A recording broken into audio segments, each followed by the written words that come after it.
जय बजरंगबली। दोस्तों, स्वागत है आपका हमारे यूट्यूब चैनल रहस्य धर्म चैनल पर। दोस्तों, आज हम बात करेंगे भगवान श्री हनुमान जी महाराज के एक अद्भुत पराक्रम के बारे में। तो दोस्तों, आइए जानते हैं। दोस्तों, जब एक बार रावण ने देखा कि हमारी पराजय निश्चित है, तो उसने 1000 अमर राक्षसों को बुलाकर रणभूमि में भेजने का आदेश दिया।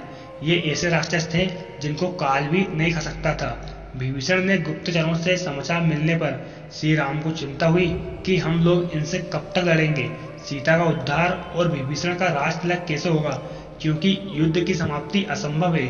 श्री राम की इस स्थिति से वानर वाहिनी के साथ कपिराज सुग्रीव भी विचलित हो गए थे। अब क्या होगा? हम अनंत काल तक युद्ध तो कर नहीं सकते, पर विजयश्री का वर्णन नहीं पूर्वक दोनों का कार्य असंभव है। अंजना नंदन हनुमान जी आकर वानर वाहिनी के साथ श्री राम को चिंतित देखकर बोले, प्रभु क्या बात है? श्री राम के संकेत से विभीषण जी ने सारी बात बतलाई। अब विजय असंभव है। पवन पुत्र ने कहा, असंभव को संभव और संभव को असंभव कर देने का नाम ही तो हनुमान है।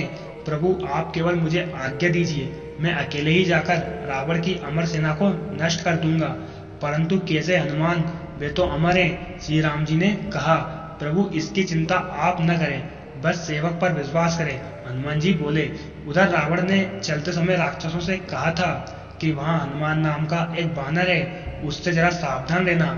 एकाकी हनुमान जी को रणभूमि में देखकर राक्षसों ने पूछा, तुम कौन हो? क्या हम लोगों को देखकर भय नहीं लगता जो अकेले रणभूमि में चले आए? मारुति बोलो, क्यों? आते समय राक्षस रावण ने तुम लोगों को कुछ संकेत नहीं किया था जो मेरे समक्ष निर्भय होकर खड़े हो? निशाचरों को समझते देर न लगी कि ये महाबली हनुमान है। फिर भी वे सोचे तो भी क्या, हम अमर हैं, हमारा ये क्या बिगाड़ लेंगे?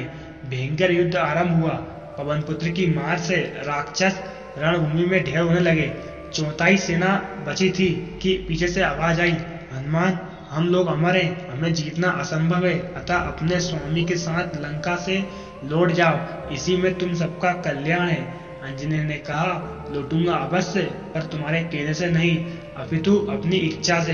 हाँ, तुम सब मिलकर आक्रमण करो और फिर मेरा बल देखो और रावण को जाकर बताना।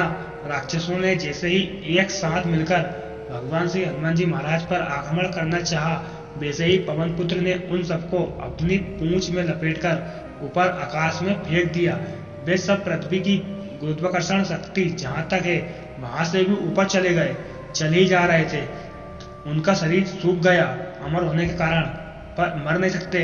अतः रावण को गाली देते हुए और कष्ट के कारण अपनी अमरता को कोसते हुए अभी भी जा रहे हैं। इधर हनुमान जी ने आकर प्रभु के चरणों में सिर झुकाया। श्री राम बोले, क्या हुआ हनुमान? प्रभु, उन्हें ऊपर भेजकर आ रहा हूँ। राघव, पर वे अमर थे हनुमान। हाँ स्वामी, इसलिए उन्हें जीवित ही ऊपर भेज आया हूँ। अब वे कभी भी नीचे नहीं आ सकते। रावण को अब आप अतिशीघ्र ऊपर भेजने की कृपा करें, जिससे माता जानकी का आपसे मिलन और महाराज विभीषण का राज सिंहासन हो सके। पवन पुत्र को प्रभु ने उठाकर गले लगा लिया। वे धन्य हो गए। अविरल भक्ति का वर पाकर श्री राम उनके ऋणी बन गए और बोले, हनुमान जी, आपने जो उपकार किया है वह मेरे अंग अंग में जीर्ण शीर्ण हो जाए, मैं उसका बदला न चुका सकूं, क्योंकि उपकार का बदला विपत्ति काल में ही चुकाया जाता है। पुत्र, तुम पर कभी कोई विपत्ति न आए, यह सुनकर निहाल हो गए। अंजने हनुमान जी की वीरता के समान साक्षात काल, देवराज इंद्र, महाराज कुबेर तथा भगवान विष्णु की भी वीरता नहीं सुनी गई, ऐसा कथन भगवान श्री राम का है। तो दोस्तों, आपने जान ली होगी भगवान श्री हनुमान जी महाराज की शक्ति। भगवान श्री हनुमान जी महाराज जैसा इस दुनिया में कोई भी नहीं है, महाशक्तिशाली और महाबलशाली। तो बोलिए जय जय श्री हनुमान। तो दोस्तों, वीडियो कैसी लगी? वीडियो अच्छी लगी हो तो वीडियो को लाइक कर दें और चैनल को सब्सक्राइब करें। जय श्री राम।